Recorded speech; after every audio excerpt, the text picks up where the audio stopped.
Hello, I'm Horace Douty near Lexington, Virginia, and I have written two books of local history entitled History Lessons from a Country Church. And they deal with the heroes of this area where I'm standing right now between Lexington and Oxford Church. Today, the title of the lesson is Cedar Hill Church. Every time you cross Cedar Hill, which is what this hill is named, you drive past a bronze marker set in stone, which is over to my right. And the inscription reads, "This property has been placed on the National Register of Historic Places by the United States Department of the Interior, Cedar Hill Cemetery, 1890. And another tablet beside it reads, Cedar Hill Church and Cemeteries has been designated as a Virginia Historic Landmark. Anything earning such state and national acclaim deserves our attention. Surprisingly, Cedar Hill Church was western Rockbridge County's center of African American social life for 70 years. Prior to the Civil War, Oxford Presbyterian Church is where black families worshiped. They were assigned to the balcony, while the masters and mistresses assembled on the main floor of the stone building. And after the war, Oxford's present brick structure was erected.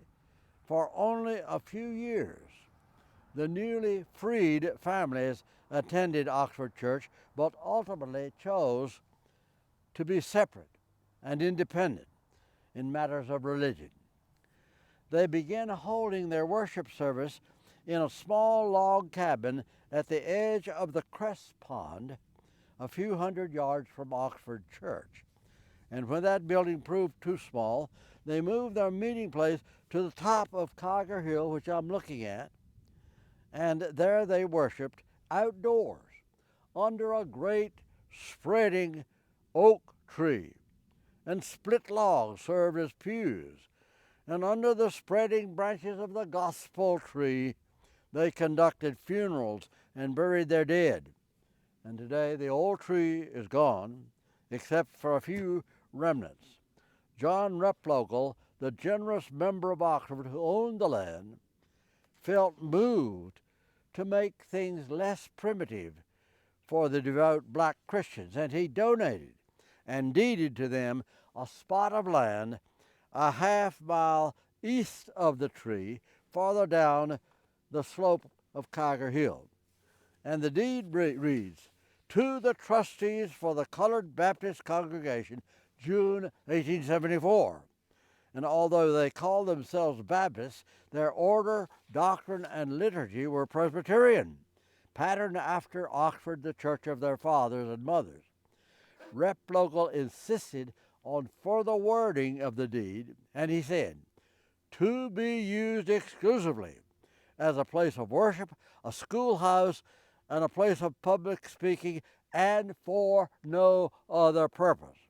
And I think that he meant to exclude temperance meetings, which at that time seemed to cause buildings in this area to burn down mysteriously during the dark of night. A sturdy log structure took form, carefully built by the men of the congregation, and one of those men was Daniel Henry McDowell, born in 1843. He had received his early education from none other than VMI professor Thomas Jackson, later known as Stonewall. And Colonel Jackson's religious conviction impelled him to practice civil disobedience by offering slaves a chance toward literacy. And at Jackson's own expense, he taught them in his class at the Lexington Presbyterian Church. Gradually, the black congregation, which by then had taken the name Cedar Hill Church, learned how to align themselves as Baptists rather than Presbyterian. And in 3 short years, the membership had grown from 0 to 80 adults, plus the children. Those ex-slaves demonstrated solidarity and earnest commitment to a cause which gave them fresh identity. Cedar Hill Log Church also served as a schoolhouse from the 1880s to 1905, almost 25 years. Children came from Needmore, a small black community south of the building, and from Sally's Place, another black neighborhood near Oxford Church. Edlo Morrison, born in 1918, told me his sisters attended Cedar Hill School, but that his first schooling, took place north of Oxford on a hill above Painter's Mill, most recently known as Clemmer's Store, just upstream from Effinger on Collier's Creek. Edlo and his family lived beside Palmer School, but was not allowed to attend because he was black. He walked nearly 4 miles each way to get his primary education. And one of the Cedar Hill teachers was Sarah Hoffman from Lexington. And in 1908, she married Dr. Alfred William Pleasance, a physician known to many in this area. Funerals took place at Cedar Hill, with burial at the churchyard. A few stones there yet mark grave sites, but none are inscribed. By 1890, the congregation knew that they needed a larger graveyard, and the trustees bought another half-acre, which I'm standing on, from George and Medora Dixon, midway between the new church and the old gospel tree. The cemetery is easily seen, bounded on its longest side by Kiger Hill Road. Will Harris encircled it with a rail fence where his mother's driveway enters the highway. A few commercial monuments date from 1905. Fieldstone markers can be seen, but the handsome headstones prevail, an obvious indication of upward economic mobility for rural black families. I copied some of the inscriptions. On David and Alice Moore's stone is engraved, "Unto these hills I loved." Clearly, Alice cherished her childhood. She realized she had been raised in one of the most beautiful spots this side of heaven, Oxford Valley. Melinda Beale's message is less clear. Nearer my home where Jesus lived. We don't know what she meant. Did she mean that Jesus lived in the home that she lived in? Did Melinda return from far to be buried near the home place? We don't know. On the headstone of Thomas Nelson Beale, I read, "On that bright immortal shore we shall meet to part no more." A poignant prayer adorns the memorial to Emmett and Louis Beale. May God bless these 2 little boys. Each child died at 1 year of age, 1906, 1908. And if you stand in the graveyard and look across Louise Harris's Lane toward the top of Kiger Hill, you see an enormous depression in the earth.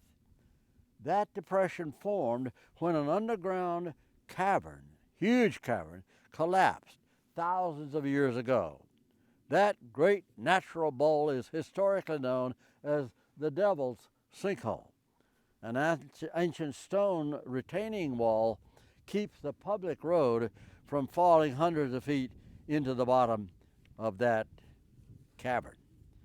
Back at the entrance of the church, a large banner hangs on the north wall with a painting of a tree in the center, and above the picture are the words, "The Early Church," spelled with an extra E. The caption continues, "An oak tree on Kiger Hill." The nearby farmer who owns much of the land around here, Will Harris, informed me that he remembers seeing the chestnut half logs still lying under the tree in the 1960s. Somehow that massive tree did not draw lightning until 1990, after standing tall and defiant for 200 years. One section of limb from the gospel tree has been preserved as a historic relic in Cedar Hill Church, which is just down the hill from where I'm standing. Although religious services ceased in 1939, the building and both cemeteries are remarkably well maintained. Around 1910, the logs were sheathed in weatherboard, painted white. Dark green shutters were added. The ladies' privy has an interesting history. Its ancient age is evident in the hand-hewn sills, plates, and corner posts, all mortise, secured by wooden pins. Documentary evidence shows that the building first served as a tool house on the McCorkle farm over the hill at Oxford Lane. It was moved intact to its present location in the churchyard. The wooden paling fences around separate graves have returned to the dust of earth. Cedar Hill Church teemed with activity for 2 generations. Sunday services began at 9 with classes for all ages, concluded with a sermon, and some preachers came from outside the area. At times, older church deacons delivered the sermons. Many Sunday afternoons were given over to church picnics, fondly recalled by old-timers as the highlight of their childhood. Singing echoed across the valley. Swimming parties and baptisms required only a short walk downhill to Buffalo Creek. Ice cream suppers brought visitors from far and near. Christmas programs were never forgotten by children who cherished little brown bag of treats. Women wore big hats. Children wore fresh and starched in their Sunday go-to-meeting best. Men showed up in tails and tuxedos here at Cedar Hill. Everything slowed down in 1927. Buffalo's black schools closed. The new Lilburn Downing School for black children opened in Lexington. Ed Lowe and his family, along with others, moved closer to their only source of education, which was Lexington. Activity at this church faded, and since 1965, a luncheon homecoming is held the third Sunday of August. The cemetery right here remains in use. Only a few months ago, a remarkable mass burial took place.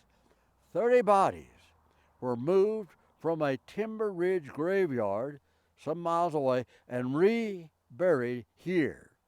The descendants of Cedar Hill Church generously offered this space, and the gleaming monument is inscribed with a story. It ends with "Rest in Peace."